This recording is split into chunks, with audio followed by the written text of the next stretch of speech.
Greetings, COM 709. This is Ben Frazier. I hope you're having a good week. I know I've extended the due date until the 6th for the annotated bibliography, so I know you're working on them.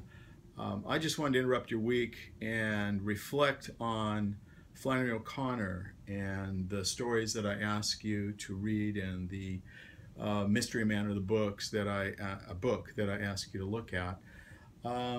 She's such a special author for me personally, but I know she's hard. She's a difficult author to wrap your arms around, and I just wanted to explain a little bit further why I see she's so important to this class and to what I'm trying to do here.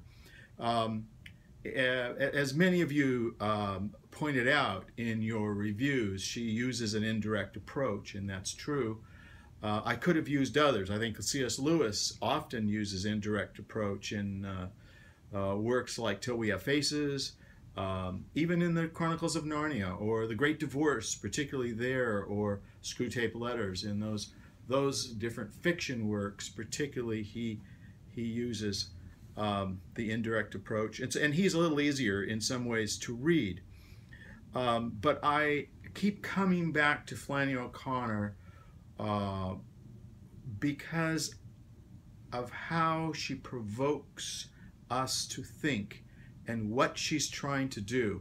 So I first want to talk just a little bit about her life, and then I want to go over at least two or maybe three, but probably just two, of the stories that I had you read. A Good Man is Hard to Find and The Lame Shall Enter First.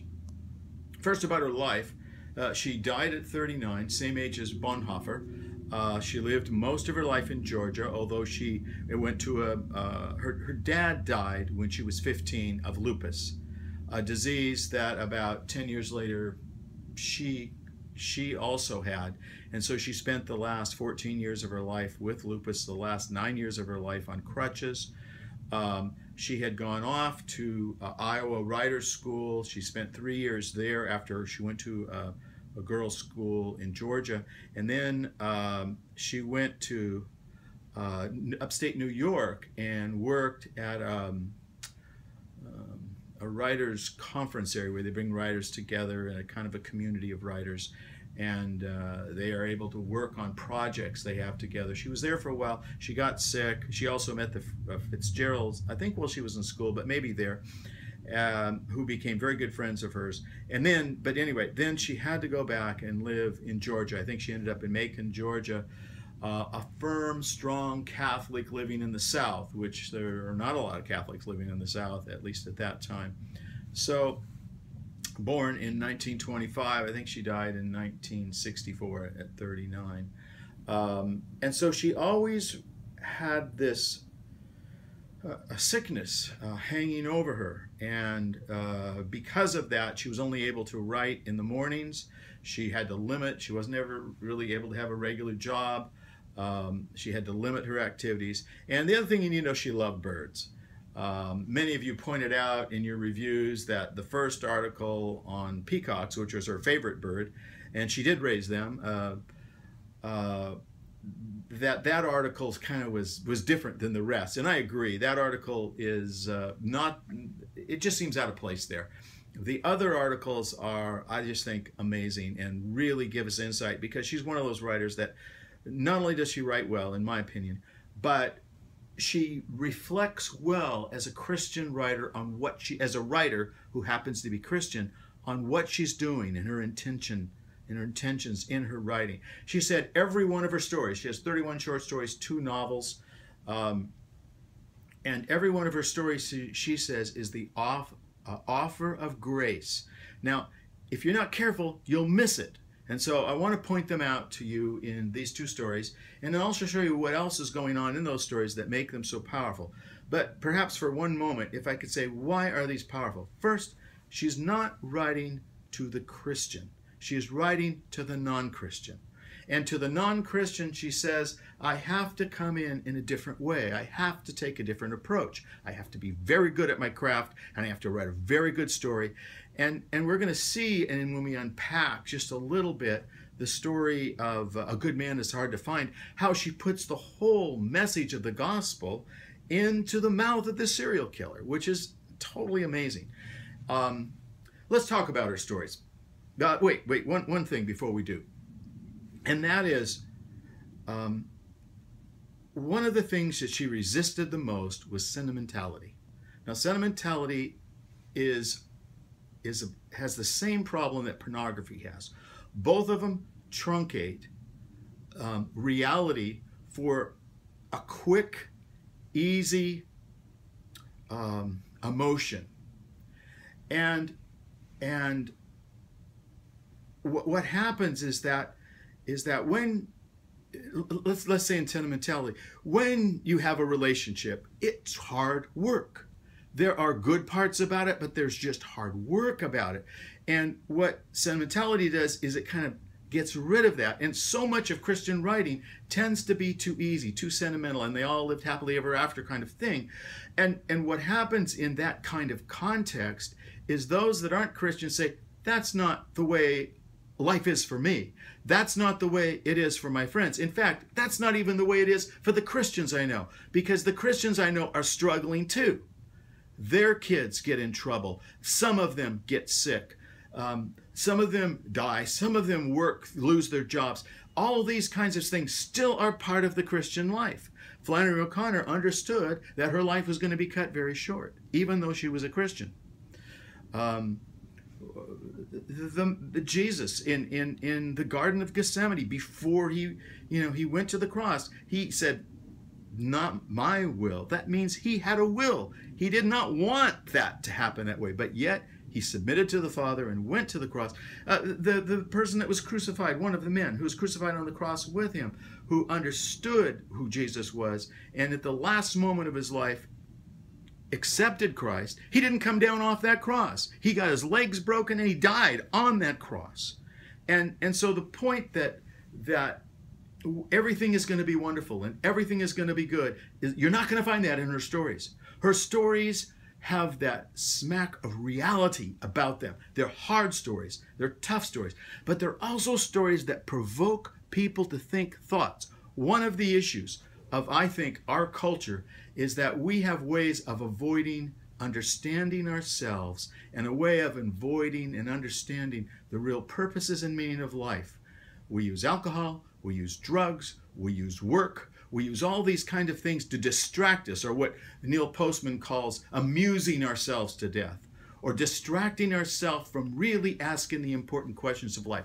What she does in her stories is she smuggles in some of the most profound questions, and A Good Man is Hard to Find.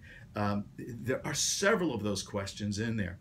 Now, the interesting thing about that particular story is most stories have a hero, have somebody you can identify with.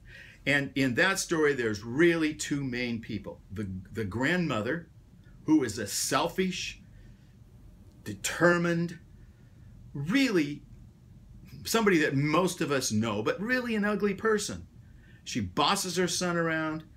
She demands her way. She wants to go on this trip. She wants to go where on this trip she wants to go and not where her family wants to go. She's told not to bring the cat. She brings the cat. The cat actually causes the accident. And then she recognizes who the misfit is and who is the other major character, who is a serial killer. And he's kind of hard to identify with. So you have this ugly old grandmother who is just an unfriendly sort of person who thinks she's good and thinks she's wonderful, but in fact really is very bossy and very determined and very selfish. And then you have the misfit who is, appropriately named the misfit. And you've read the story, and so I won't belabor that, but I want to go towards the end of the story. And what is interesting about the end of the story is the questions that arise there. That the misfit, and this is a brilliant idea in Flannery, is putting the gospel message in the mouth of the misfit, and he doesn't even know himself what he's really saying. And yet what happens, because of the strangeness of the story and because the power of the story, it haunts you. You keep going, how can this be? Now I know some of you it didn't haunt. Some of you just go, what is Fraser making us read this garbage for? And I'm going to tell you, if that's how you feel, I'm sorry, and I apologize.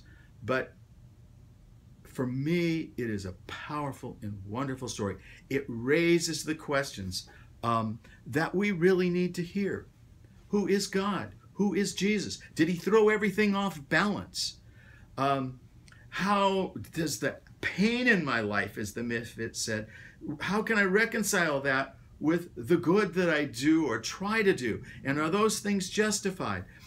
And if you miss it, and it took me 3 or 4 times to read the story before I finally understood, where is the offer of grace? Well, the offer of grace is for both the misfit and the grandmother. But if you notice right at the end of the story, Flannery O'Connor writes about the grandmother. And this is after her own children are killed, and she's sort of responsible for that, and of course so is the misfit. And she's talking to the misfit, and they're talking about God, and they're talking about, the misfit is saying, if I would only been there when Jesus was there, I would have known, and I didn't. And then she has that moment, and Flannery says her mind cleared for a moment. And in that moment, she recognized who she really was. When one comes to Christ, it changes you. You begin to recognize who you really are, and you treat other people differently because you see them differently. You perceive and know them differently. And then it says, she started to say, you're my son. And the relationship changed there. When her mind cleared for that one moment at the very end of her life, she saw him as related to him. She saw him as someone to whom Christ loved, and his image is in him, and he made as evil and as wrong as the misfit was. That's how she saw him. And his mind cleared. Her mind cleared, and she reached out and she touched him. Now, the misfit was offered grace at that moment. The grandmother was offered grace, and she accepted it. The misfit was offered grace, and he recoiled from it like a snake, and he shot her 3 times in the chest. And then you can, the words there are very, very interesting. She fell, and her legs were crossed. And of course, we see then the image of the cross. And she was like a little child. That's how we come to Christ, as children, as a little child. And what's the rest of that sentence say? And she was smiling. Of course, this is the first time she really saw who she was and who we were meant to be.